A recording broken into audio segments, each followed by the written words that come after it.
Hey there, history buffs, and welcome back to WTF History, the channel where we dig into the wild, shocking, and downright insane stories from the past that make you go, wait, what? Today, we're stepping into the turbulent world of Tudor England to unravel the saga of Anne Boleyn, a woman who didn't just make history. She flipped it upside down, shook it, and left it forever changed. This isn't just a tale of a queen. It's a story of ambition, love, betrayal, and a finale that'll leave you speechless. So, grab a snack, settle in, and let's dive into the chaos of May 19th, 1536. At the Tower of London, where a queen's fate was sealed under a gray, unforgiving sky. It's early morning, and the air is thick with tension. The Tower of London, that grim fortress by the Thames, stands like a silent judge. In the inner courtyard, a scaffold has been thrown together overnight. Not the usual high platform for a public execution, but a low, almost private structure built for something specific, a French executioner and his weapon of choice, a gleaming, razor-sharp sword. No clunky English axe today. The crowd starts to gather, their whispers cutting through the damp air. A queen's going to die, they say, their voices a mix of awe and disbelief. The first in England's history.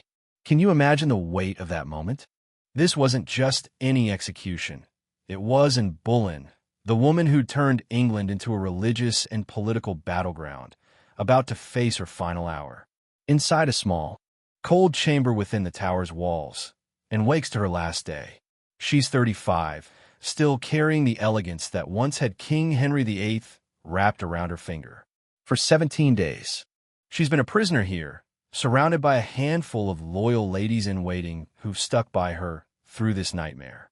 As they help her dress and chooses her outfit with care, a dark gray mantle lined with fur, a crimson bodice underneath.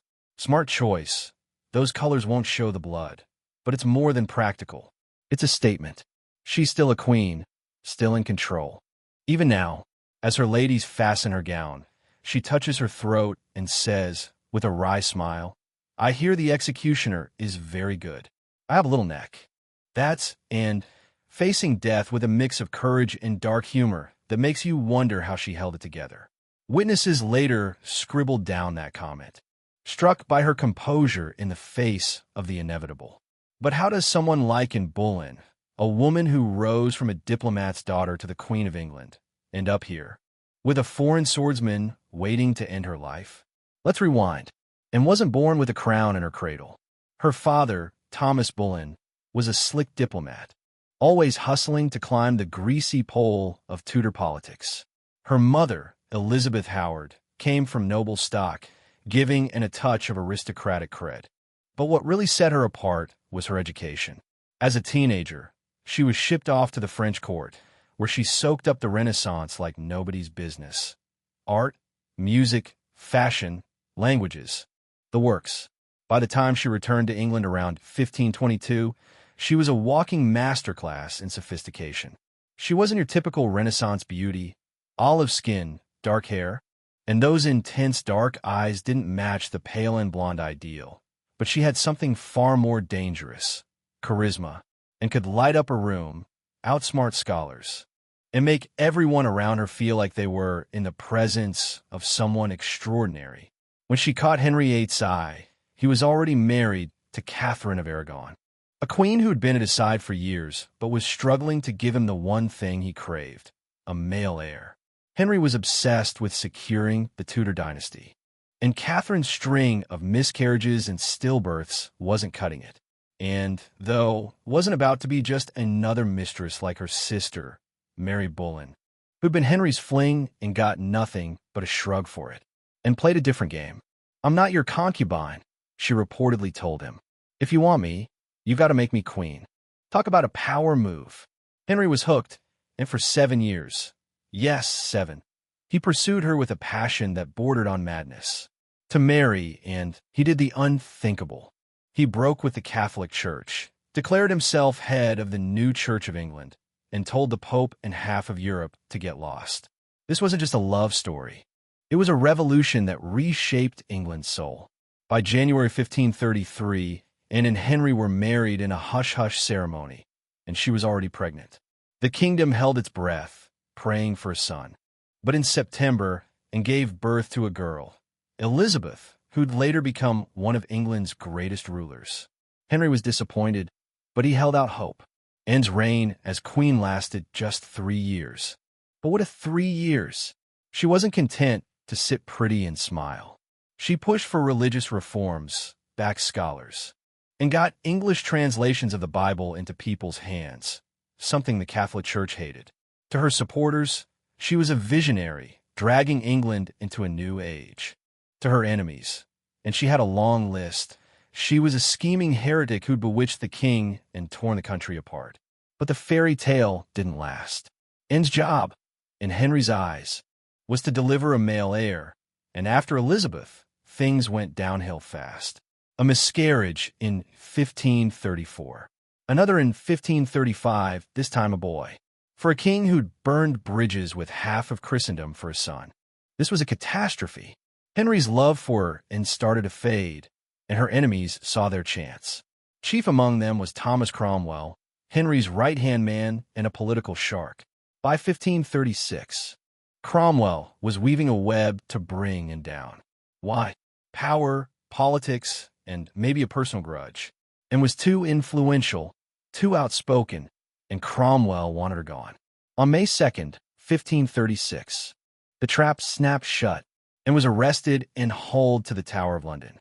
The charges were straight out of a soap opera, adultery with 5 men, including, hold on to your hats, her own brother, George Boleyn. Oh, and plotting to kill the king. Treason.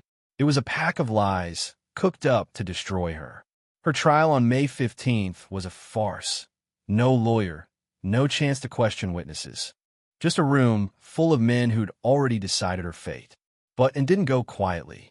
She defended herself with such eloquence that one witness said she seemed not a woman, but an angel. It didn't matter. The verdict was guilty, and the sentence was death by burning, the standard punishment for female traitors. In a rare moment of mercy, or maybe just to avoid bad press, Henry commuted it to beheading and brought in a French executioner, an expert with a sword, to make it quick. Back to that gray morning of May 19th, 1536. Anne's execution was set for 8 a.m., but at the last minute, it was delayed to noon. Can you imagine the cruelty of those extra hours? She'd already steeled herself for the end, and now she had to wait, praying and taking communion. Witnesses say she paused during her prayers to swear on the sacred host that she'd never betrayed Henry. For my salvation, I am free of the things for which I was condemned, she said. That's the kind of strength that makes you stop and think. How do you stay that composed when the world's against you? At noon, the drums started to roll, and said goodbye to her ladies, giving each a small gift, a prayer book, a handkerchief, a piece of jewelry. Remember me and how I end, she told them, her voice steady. The crowd outside, smaller than expected, about 1,000 people, watched in near silence as she walked to the scaffold, dressed in her gray and crimson, every step radiating dignity. She was allowed a final speech, and what she said was a masterclass in grace under pressure. Good Christians, I come here to die according to the law, and therefore I will speak nothing against it, she began. I pray God save the king and send him long to reign over you. For a gentler nor more merciful prince was there never. No bitterness, no accusations, just loyalty to the end. It was a move that protected her daughter, Elizabeth, and preserved the crown's image, and removed her mantle and cap, handing them to her ladies. She gave the executioner a purse of gold coins, payment for a clean job. Then she knelt, but there was no block to rest her head on, as you'd have with an axe. Sword executions required you to stay upright, a terrifying thought. One of her ladies tied a blindfold over her eyes, and kept praying, her lips moving silently. Jesus, receive my soul. O Lord God, have pity on my soul. The executioner, using a French trick to keep her calm, called out, Where is my sword? As if he'd misplaced it, and turned her head slightly, and, in that moment, the blade flashed, cutting through her neck in one clean stroke. Silence. Then a collective gasp from the crowd. The executioner lifted her head by the hair, declaring, "So perish the king's enemies." But there was no cheer, just an uneasy murmur. The cannons roared, signaling to Henry, waiting at Whitehall Palace, that he was free to move on. And move on he did, engaged to Jane Seymour the next day, married within 10. Anne's body was collected by her ladies, but here's the kicker. No coffin was provided. They had to improvise, stuffing her remains into an empty arrow chest. She was buried under the floor of St. Peter ad Vincula, the Tower's chapel, in an unmarked grave. Henry went further, ordering all portraits of and destroyed, her emblems erased, her name wiped from records. It was damnatio memoriae, a condemnation of memory meant to erase her from history. But Henry didn't win that fight. Anne's legacy lived on, and it lived on big.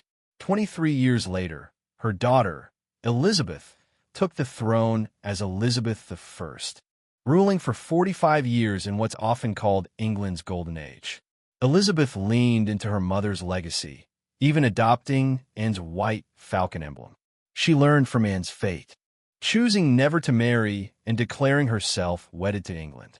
The Virgin Queen built her reign on the ashes of her mother's sacrifice, proving that Anne's influence couldn't be erased, no matter how hard Henry tried.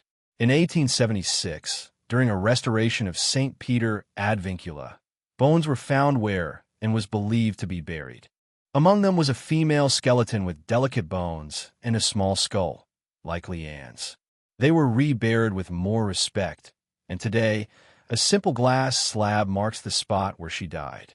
Every year, on May 19th, admirers leave roses there, a quiet tribute to a woman who was so much more than her tragic end. And Boleyn isn't just a footnote in history. She's a symbol of resilience, of what happens when a woman dares to play the game of power and pays the ultimate price. Her triumph came through Elizabeth, the daughter Henry dismissed, who outshone him in every way. So, what do you think, folks? Was Anne a scheming manipulator or a visionary unjustly destroyed? Drop your thoughts in the comments. We love hearing what you make of these wild stories. If you enjoyed this deep dive into Anne Boleyn saga, hit that like button, subscribe, and ring the bell so you don't miss our next WTF History episode. The past is full of surprises, and we're just getting started. See you next time.